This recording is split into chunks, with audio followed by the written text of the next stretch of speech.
আসসালামু আলাইকুম রহমতুল্লাহি ওয়া বারাকাতু। এক ভাই প্রশ্ন করেছেন, আমাকে কমেন্টসের মাধ্যমে জানতে চেয়েছেন যে আসসালামু আলাইকুম হুজুর, ওয়ার্ল্ড কাপ খেলা দেখা যাবে নাকি খেলা দেখা যাবে না, ইসলাম এ বিষয়ে কি বলে? আমি সেই ভাইকে লক্ষ্য করে বলি, ভাই সুন্দর প্রশ্ন, এটা স্বাভাবিকভাবে অনেকের মনের প্রশ্ন। সেই প্রশ্নের উত্তরে বলি ওয়া আলাইকুম আসসালাম রহমতুল্লাহি ওয়া বারাকাতু। এটি খুবই গুরুত্বপূর্ণ একটি প্রশ্ন। অনেকেই জানতে চান ওয়ার্ল্ড কাপ খেলা দেখা যাবে নাকি ওয়ার্ল্ড কাপ খেলা দেখা সম্পূর্ণ হারাম নাকি জায়েজ, এ বিষয়ে ইসলামের মতামত কি বা আপনি কি বলতে চান। আজকের আমরা একটু এই বিষয়টা নিয়ে ছোট্ট একটা আলোচনা করব। প্রথমে একটি বিষয় পরিষ্কার করে বলে দিই, ইসলামে এমন কোনো বিধান নেই যে সব ধরনের খেলা হারাম। আবার এটাও বলা যাবে না যে যেভাবেই হোক খেলা দেখা সবসময় বৈধ। বরং বিষয়টি নির্ভর করে কিভাবে দেখা হচ্ছে।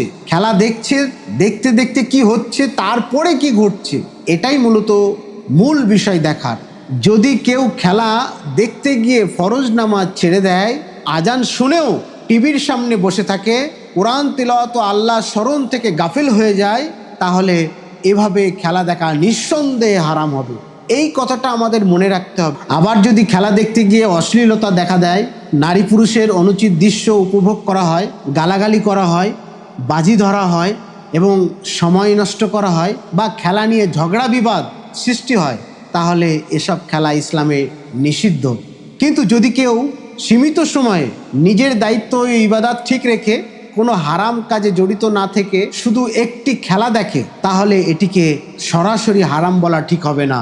তবে একজন মুমিনের উচিত হবে সব সময় চিন্তা করা, এই কাজটি কি আমাকে আল্লাহর আরও কাছে নিয়ে যাচ্ছে নাকি আরও দূরে ঠেলে দিচ্ছে।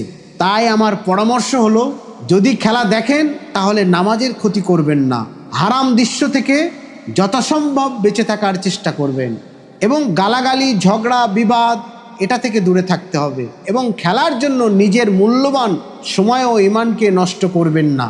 আল্লাহ সুবহানাহু ওয়া তাআলা আমাদের সবাইকে শোনার থেকে বলার থেকে বেশি বেশি করে আমল করার তৌফিক দান করুন। ওয়া আখিরুদ দাওয়ানা আলহামদুলিল্লাহ।